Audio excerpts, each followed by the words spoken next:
Dula kana keessatti galatoomatti aansee wanti uummata keenyatti haasa'uu barbaannu jijjiirama dhufe appreciate akka goonuuf akka appreciate haa deeggarru jechuu osoo hin ta'in akka hubannuuf. Dhiiroo biitii tuni biitii amma jirtu tun takuma 2018 duraatiin totally adda. Ta biraa dhiisi Itoophiyaan an biraa hidhamee fi itti bahee dachee adda. Dachiif samii. Gara fuulduraa uummata keenya rakkoo lee keessaa baasuudhaaf rakkoo siyaasaa, rakkoo nageenyaa, rakkoo diinagdee keessaa baasuudhaaf wantoota jijjiiraman hubachuun barbaachisaadha. Maaliif haala hawaasni sun gama diinagdeetiin, gama siyaasaatiin, gama securitytiin, psychologically sirni sun mootummaan sun naannoon sun keessa jiru yoo sirriitti hubatiin tarsiimoo baasuu hin danda'amu. Tarsiimoon haala qabatamaa irratti strategic assumption waan jennu jira. Faaktii fudhattee faaktii irratti hundooyitee tarsiimoo baaftaa jechuudha.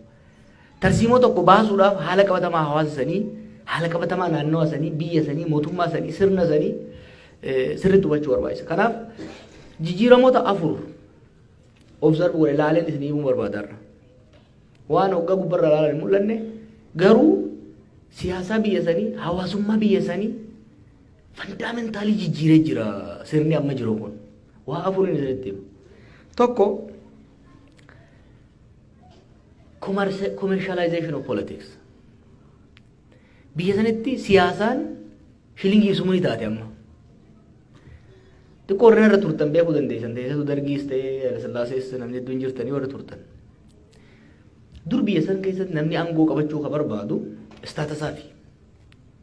Obbo Abalu jedhamuu fi Ato Abalu jedhamuu fi aangoo qaba, bulchaa aanaati, bulchaa godinaati, daanyaadha jedhamu istaatasiif, psychologically istaatasiif. Amma maaltu dhufee namni amma aangoo ka qabatu purely for financial reasons. It is very important to notice this. Maaliif akkaataa statement akka mootummaan behave itti godhu hedduu shape godha. Namni duri aangoo ka qabatu aangoo ni qaba. Inni bar bulchaa waan kanaati. Inni bar daarektara waan kanaati jedhamu rafi. Amma akkasii miti. Namni amma aangoo kan qabatu ittiin sooramuudhaaf, mallaqa ittiin qabachuudhaaf. Kuni maal fidee isin fakkaate? Dura amma namni sila bulchaa kantiibaarra fakkeenyaaf ministeera turre aangoo guddaa qaban sadarkaa federaalaatti ministeera guddaadha. Amma namni ministeera irraa hajaan qabu. Amma namni kantiibaa magaalaa baddeessaa ta'uu isaa wayya ministeera ta'uurra ministeera tokko tokko ta'uurra. This is very important. Namni amma nama amma ministeera ta'uuf caccabu agartu. Nama kantiibaa ta'uudhaaf deemu agarta. Lammaffaa dura amma sadarkaa federaalaatti prime ministeratti aanee foreign ministeera ta'uu barbaada ture namni. Akkasii miti. The second highest high profile position was foreign ministry. Amma kun namni eessa dhaquu barbaada? Bakka keessattuu meeshaan alaa bitamtu waa irraa cirachuu barbaadu dhaquu barbaada. Ministeera tokko tokko keessatti ministeera guutuu ta'urra ministeera tokko tokko keessatti ministeera sadaffaa ministeera deetaa sanii gadi sadarkaa daarektaraatti seeruu barbaada jechuudha. Militarii keessattis jeneraal abbaa urjii sadii ta'e fiildii irra takkaa'u bakka tokko diviizhinii komaand gochuu irra loojistikii irra bittaaf gurgurtaa irra hojjechuu irra barbaada jechuudha. That country has been reconfigured. It's really reconfigured. Kanatti ta'eetiin laale sirriitti. Kanaaf akkaataan sirni ammaa kuni siyaasaa biyya sanii commercialize godhee jira. Kuni amma ifatti dubbataa turan beekta nuun galle gaafa dura galle san namni tokko ministeera bulchaa aanaa ta'e takka bulchaa godinaa ta'e waggaa 3-4 keessatti yoo mana hin qabaatin yoo makiinaa hin qabaatin maaloo ministeera ta'e yoo maaloo bulchaa ta'e jaama ture. Amma yoo gartan Finfinnee keessatti naggaateen ciccimaan warri waa'ee mallaqa bulchitoota biyya sanii amma even sadarkaa gadi aanaarra jiran hoggaa laaltanii hoggaasi wajjin ta'anii haasayan barcaa irratti haa taatu taasisaatti bakka feetetti deeqa 5 booda siyaasaan haasayan deeqa 5 booda maal qaasan. It is very interesting. One change tokko kan hin arge kuni siyaasa biyya saniitiif nageenya biyya saniif rakkoo uumaa jira. Keessatti namni waa'ee siyaasaa waliin haasa'ee waa'ee ideoloojii waliin dibeet gochuun hafeeti waa'ee imaammata dibeet hafeeti transactional qofa akka ta'u. Meeqa naa kennita meeqa baasa. Fakkeenyaaf bulchaa aanaatirraa bulchaa godinaa seenuudhaaf mallaqa guddaa makfaata allabbe. Injiru jechuun dura amma fakkeenya dheetii abaluu harka kennitee deeggartee maal caasaadhaan ol baataa akkasii miti. Amma akkasitti deemee jechuudha. The state has been captured by commercialized political elites. Kuni gara fuuldura baay'ee na sodaachisa. Maali? Biyyattiis ummataas humna alaatiif waan saaxilu natti fakkaata. Maaliif kompetiishinni eliitii bulchiinsaa jidduu jiru aangoo wal caaluudhaaf osoo hin ta'in qabeenyaan wal caalu yoo ta'e qabeenyaan wal caalu irratti fuulleffatu taate risoorsiin biyya sanii immoo hedduu limited waan ta'eef dantaa biyyaa dabarsanii gurguruudhaaf waan saaxilaman natti fakkaata. Waan tokko tokkos argaatiin jira. San tuttuqee deebi'ee zabdiyyaan bu'u garuu tokko wanni na hawwachuu qabdan commercialization of politics incredibly fast fidee jira. Kuni waan gaarii waan hamaas qabaachuu danda'a. Probably eliitiin transactional ta'e compromise gochuu irratti waliin haasa'uu irratti sattoo maqqabal jedhamu saniif karaa banuu danda'a ta'a. Gara biraatiin garuu dantaan uummataa dantaa hawaasaa wanni jedhamu namni siyaasaa ka seenu public interestidhaaf osoo hin ta'in purely financial interestidhaaf ta'aa deemuun kun by the way amma OPDO fi yaadee qofame kan hin jechaa jiru. Even namoonni qabsoo keessa yeroo dheeraa turan hidhamanii cabanii miidhamanii aboo kana booda galaalan hiriyaan isaa duroome mana ajaa'ibaa qaba makiinaa da'oofaa san qofa osoo hin ta'in bakka biraatii immoo mana qabaa dachii qabaa kanaaf namnummaan qabsoo keessa tures aboo maaliif irra akkadha jee gara waan kana dabalamuutti argaa jirra jechuudha. So one change is commercialization of politics. Kalamaffaa PRization kan jennu. Biyya san keessatti wanni dalagamu hundi gaafa yaadee geegalee amma garuu saffisaan dabale. Kunis maali? Projektiin tokko waggaa dalagamu jireenya uummataa jijjiiruudhaaf yookiin immoo biyya guddisuudhaaf osoo hin ta'in daily news yeroo yeroodhaan just guyyaa saniif namni sun ittiin faarfamuu mootummaan sun ittiin faarfamuu irratti fuulleffata jechuudha. Waan hojjetamu projektoota waggoota afran hojjetaman yoo ilaalte fuulleffannaan guddaan bilicilichi irratti ta'e. PRization amma bar qondaalli hundi Facebook armii mataa ofii qaba qondaalli hundi. Qondaalonni amma Oromiyaa irras jiran federaalaa irra jiran yoo ilaaltan nama afurii shan kan mindeessantu jira ka Facebook irratti waan magaarii isaanii faarsu footoma isaanii maxxansaa fi ooluu qaban. Xiqqoo waggaa waa dalagan waan san godhuuf kun PRizationiin kun namni waan substantiif ta'e waan qabatamaa ta'e hojjetu irratti osoo hin ta'in waan guyyaa har'aa ummanni haasa'uu danda'u ummanni ittiin faarsu irratti akka fuulleffatu sadarkaa mootummaatti illee sadarkaa qondaalaatti illee kun observationii tokko waan godhe kana jechuudha.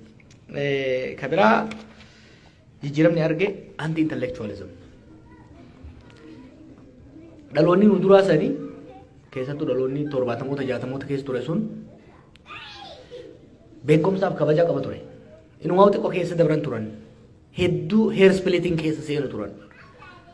Komunizimiin waan akkasii qaba namni hedduu dibeet godha ture hedduu waliin morma ture yaada kitaaba adda addaa dubbisa ture seeliidhaan deema ture beekumsaaf gatiin guddaa ture. Amma waggoota afran kana hayyoota ofirraa dhiibuu hayyoo beekumsa xiqqeessuu warri beekee humaan finne yoo agartan miidiyaa mootummaa irratti illee it is interesting manidhaa keessa taa'eeti namoota sadii ka PhD qabu warra PhD qabu kan arrabsuun arge. Beekumsa argachuun dhiphoo akka nama godhu shaaloo akka nama godhu duula intensive godhametu godhame. Kanaaf maal ta'ee imaammanni biyyaatis tarsiimoon bahus qorannoof qo'annoo irratti osoo hin ta'in hawwii fi wishful thinking irratti akka ta'u godhe. wannummaan ca'umsi guufatee rakkoo keessa seenneef tokko wanti godhamu karoorri bahu imaammanni bahu tarsiimoon bahu qo'annoo qorannoo irratti hubannoo irratti sirriitti gadi fageessanii irratti mari'achuu irratti osoo hin ta'in gubbaa garaaf godhanii deemuu irratti fuulleffatame. Kanaaf amma xiqqoo wayyoone malee baatii jahan dabre kana yeroo lolaa sanfaa hedduu nama sodaachisa ture. Biyyi sun biyya sabaa sablammoota 70 wayiiti. Gaanfa Afrikaa keessa jirti. Haalli addunyaa jijjiiramaadha. We are functioning in a complex system. A rapidly changing global order keessa deemaa jirra. Kana haasa'uun fedhu amma warri biyya san bulchu. No. Waan mataa nama cinqu haasa'uun barbaadan. Waan mataa nama yaachisu haasa'uun barbaadan. Eliitiin sheppii godhame hanga gadiitti waan ajaa'ibaatti dhufe bara. Amma hoggaa xiqqoo waan tokko sabstaantiif ta'e. Hoggaa amma lakkoofsa fa'aa yaada wayii dhiyeessu. Ragaa yaada sanii maal yoo ta'an deebii kennuun barbaadan. San qofa osoo hin ta'in nama gaafii critical ta'e gaafatu. Nama yaada dhiyeessu. Even warra ijoollee qabsoo keessaa bakka adda addaa itti makamte amma ni gartan yeroo tokko tokkotti fincila itti dhufaa jiru. Namoota xiqqooma yaada qaban akka maraataatti ilaalu, akka farra misoomaatti ilaalu, akka gowwaatti ilaalu. So anti-intellectualismiin bal'inaan biyya san keessa sadaffaadhaan akka badhaa kun. Commercialized ta'e PR irratti hedduu fuulleffate propaganda qofa irratti substaansii osoo hin qabaatin lammaffaa immoo hayyummaa xiqqeessuu irratti deeme konsekwensiin keessattuu anti-intellectualismii kuni it's a trend globally waan kana biyya kanatti amma biyya Ameerikaatti yeroo Trump waan akkanatti ture yoo ilaaltan hayyummaa beekumsa xiqqeessuu more emotionally onneen deemuu ol kaasuu irratti fuulleffatamuu kana agarta. Kuni rakkoo biyyattii salphisanii akka ilaalan. Ni jeefaa xiqqooma fudhatanii if there is a will there is a way ka jedhu. Kanaafuu gidaara san nin cabseettee deemnaan cabsitee deemuu dandeessa. Osoo hin xiinxaliin maalirraa ijaaramee osoo hin laaliin deemtee waa hundi cabsuu dandeessa yaadni jedhu kun predominant ta'ee dhufe. Kun biyya san diigaa jira beektaa? Maaliif? Waan qondaalonni dubbatan kana carefully hoggaa laaltan waan isaan hojjetan hoggaa laaltan waan hin bilchaatin waan itti yaadamin xaxama biyyi sunii fi naannoonni sun keessa jiru sirriitti xiinxalanii karaa filachuu osoo hin ta'in naa akkuma itti dhufetti akkuma billiqitti jeetti itti deemuun aadeeffamee dhufe mootummaa qofa keessatti miti kontaajees ta'ee jira yaadno kun. Nama hojii hoggaa gatteessee xiqqooma waan substantiif ta'e maali wanni amma jettuun theoretical background isaa maali? Where is the empirical evidence? Muuxannoon biyyoota biraa maal fakkaata? Hoggaa jetteen hoggaa kun bara yuunivarsiitii miti siin jennu kun siyaasaadha siin jennu siyaasaan shira malee waan sirriitti itti yaaddee itti cinqamuu qabdu miti siin jennu barkasii finne yuunivarsiitii barsiisiif osoo hin ta'in waan kana geggeessiifi inuma geggeessi qofa osoo itti yaadin. So rakkoo amma agartan biyya kana keessatti agartan keessaa tokko this anti-intellectualism has led to shallow analysis rakkoo biyya sanii rakkoo diinagdee biyya sanii akkaatuma isaan diinagdee itti fix godhuudhaaf yaalan yoo ilaaltan akkaatuma amma dhugaan eegan bahee booda qondaalota tokko argeen ture biyyi sun lola waggaa tokkoo fi walakkaa namni 500 fixe keessaa warra hogganan fakkaatan.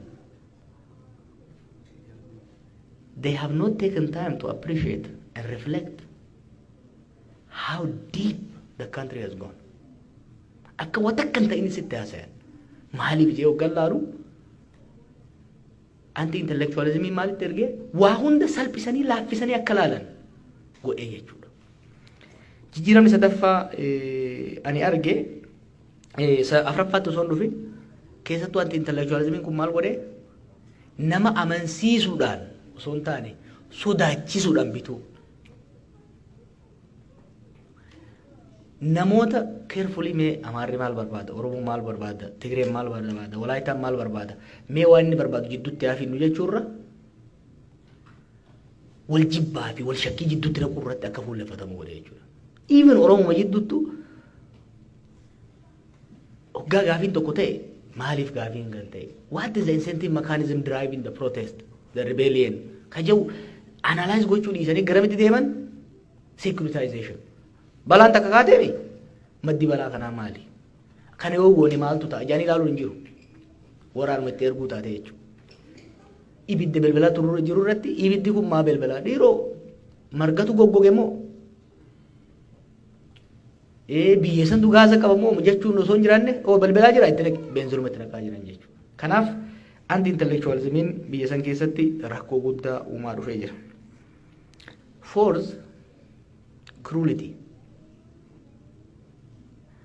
Biyyi sun lola keessa turte erguma jaaramtee kuniif waan haaraa miti. Garuu wanti haareen ugaata asaanaa kana dhufee gara jabeenna namaati.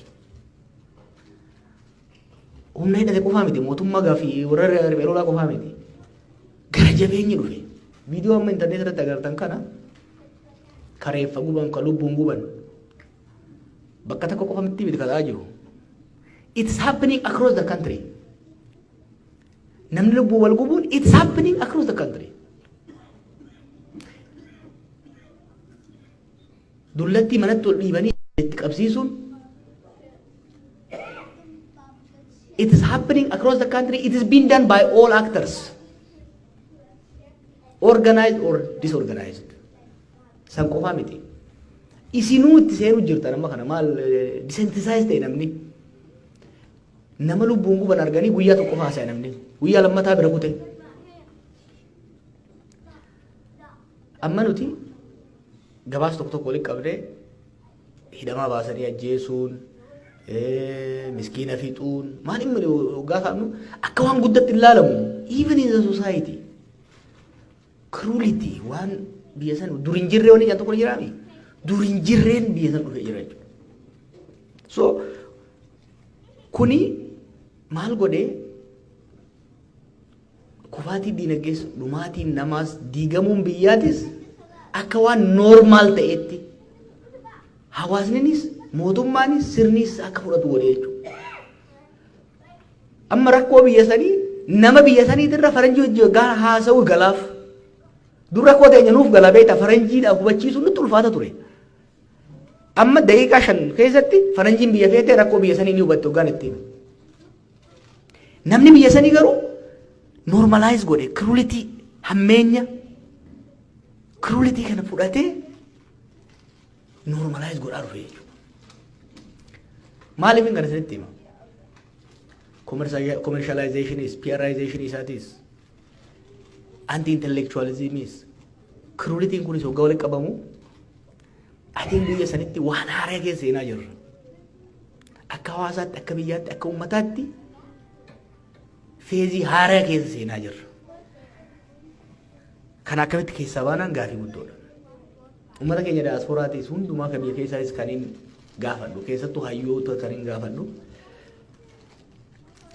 waggoota asaanaa kana jijjiiramni sadarkaa diinagdeetti sadarkaa hoggansaatti hawaasa keessatti psychologically biyya san keessa dhufe it's much deeper than we are appreciating. Waanni kuni akkaataa Oromoofis gara fuulduraa waan ta'u dalaguu irratti hoggaa fuulleffanne dhiibbaa irratti qabaata. Fakkeenyaaf waa'ee commercialization reefu kaaseen ture. Nama aangoo irra jiru tokko nama durga amma maaliin isin jee dur namni aangoo ka barbaadu staatasiidhaaf ittiin kabajamee ittiin faarfamee abalu ministeera haa jedhamuuf. Amma akkasii miti. Amma kiisha guuttachuuf achi jira. Tarsiimoo durootiin yoo deemne namicha san fakkeenyaaf yoo aangoo sanarraa fuunee bakka biraa keenye itti dhaga'ama bakka sanarraa buudhaaf waan tokko sii jijjiira ture amma haajaan qabu. Hanga bakka san qabatte daddafee nyaata gaafa achii kaafte daldalaa ta'a. Kanaaf incentive wani jedhamu politika keessatti amala namoota amala hoggansaa amala sirnootaa jijjiiruudhaaf incentive sirriitti hubachuun barbaachisaadha. Incentiviin dura qondaalota sirna wayyaaneetii, sirna dargiitii, sirna Haayila Sillaaseetiis irra qabsaa'uudhaaf xiinxallii nu fayyadamaa ture suni sirna bilchiginaa kana irratti hojjetu. This is different setup. different kind of elite have emerged. Elite daangaan isallee clear hin ta'in emerge godhaa dhufaa jira. Kun tarsiimoo gara fuulduraa baafnu irratti illee dhiibbaa qaba. Recommendation ani qabu hayyuunis hoggansi siyaasaatis biyya san seef godhuu barbaade siyaasa deebisuu qaba. Siyaasni du'ee jira biyya san keessatti. Political discourse has died.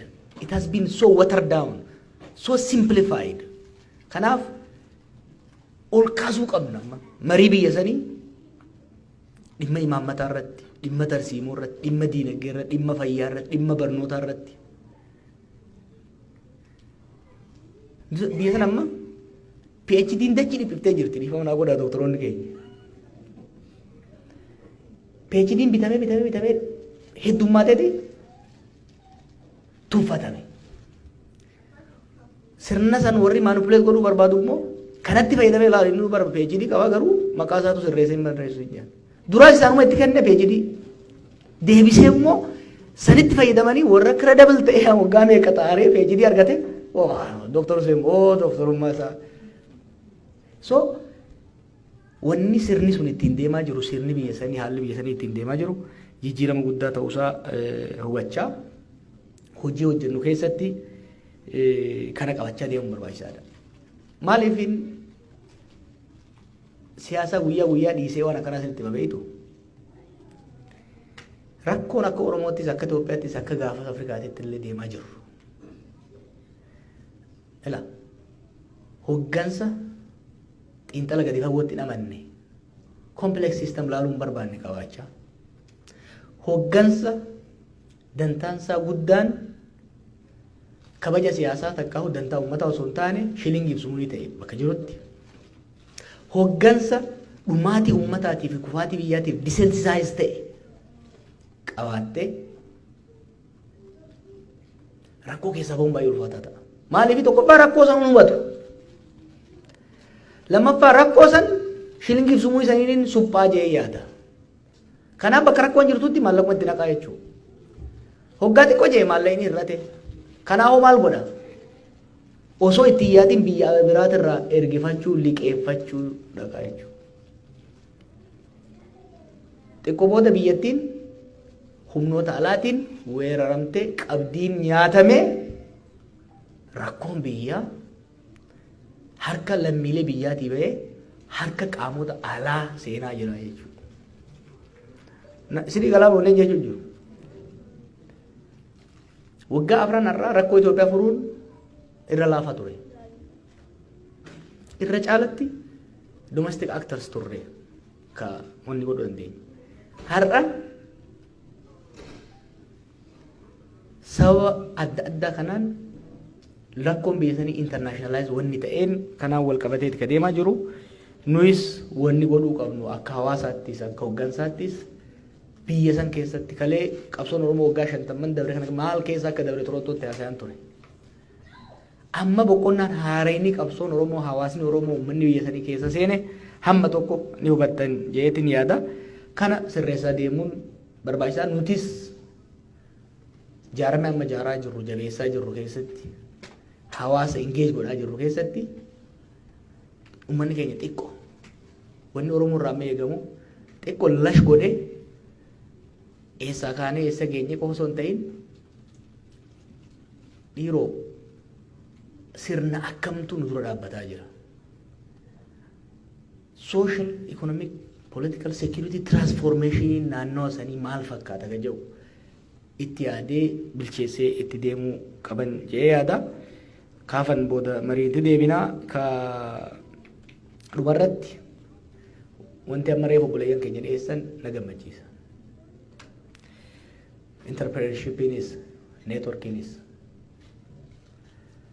rakkoon tokko biyya sanitti dhufe namni dalagaa uumuun barbaadu because of this commercialization and intellectualism kun hundi interact godheeti entrepreneurshipii dalaguun barbaadan namni waa uumuun barbaadu namni saffisaan duroomuu barbaada malee dalagee duroomuu barbaadu. Kanaaf warri keenya uummanni keenya biyya alaa jirtanis ka biyya keenya jirtanis waan creative ta'e waan haaraa waan hawaasa nama dhuunfatis guddisuu irratti waan akka mareefuu abjaataa jettan san jaaruu irratti hojjechuun but more than that ka attract na godhu professional networking waldaa injiinaroota jaartan sun hedduu gaarii maaliifi who you know particularly biyya alaa kanatti sometimes who you know is more important than what you know waldaa akkanaa kana dhaabuun ijoollee lafaa jirtus koos gochuu reefu maalis hin jeenoo kan biyya kana dhufu nama tokko beekuun ture waggaa afuritti koorsii meeqaan tam credit hour meeqaan fudhadhe almost 2/3 san caalaan deebee ture osoo beeka jiraadhe Stanford waggaan bahu maastersii guututti fitee actually lama fudhachuu hin danda'an ture but I left beerin achi bahee jechuudha kanaaf ijoollees koos gootanii ittiin deemuudhaaf already immoo experience qabna waldaan hakimoota ogeeyyii fayyaa Oromoo ka biyya alaa jiru kun hojiin hojjetaa jiru argaa jirtanii akkasumas biyyatti waldaaleen ogeeyyii fayyaa kabiraadhis ummata tajaajiluu jiru qoosaan ta'in gaafa nuti rakkoo keessa turallee hagamta akka kan tajaajilanii beeytanii kanaaf waldaa injiinaroota kanas daran cimsitanii waldaalee bifa adda addaatiin jiranis daran cimsitanii deemu hawaasa keenya kapasitii keenya ijaarrachuu qabna amma booda hunduu kan deebinu waan tokko shakkina amma booda ta duritti hin deebinu garuu fuuldura deemna I painted the whole situation dark. Don't be gloomy. I want you to take the situation serious, but not be sad and discouraged. Pessimistic akkataatan hin barbaadu. But I want you to be realistic. Nurraayis waan eedan, biyya san irraayis waan eedan, realistic akkataatan. Akka gadditan osoo hin ta'in akka reflect gootan barbaanna. Kanaaf kan ammoo utubuudhaaf waan hojjennu kana utubuudhaaf fakkeenyaaf rakkuma amma reefu isinii kaase kana furuudhaaf tokko hayyoonni keenya gara diinagdee kalaqaatitti gara entrepreneurship gara creativity uummata deebisuun gaarii ta'a jedhanii yaada isinitti dheeressee warri Winnipeg hedduu ulfaadhaa kaan immoo mariidhaan walitti deebinaa galatoomaa.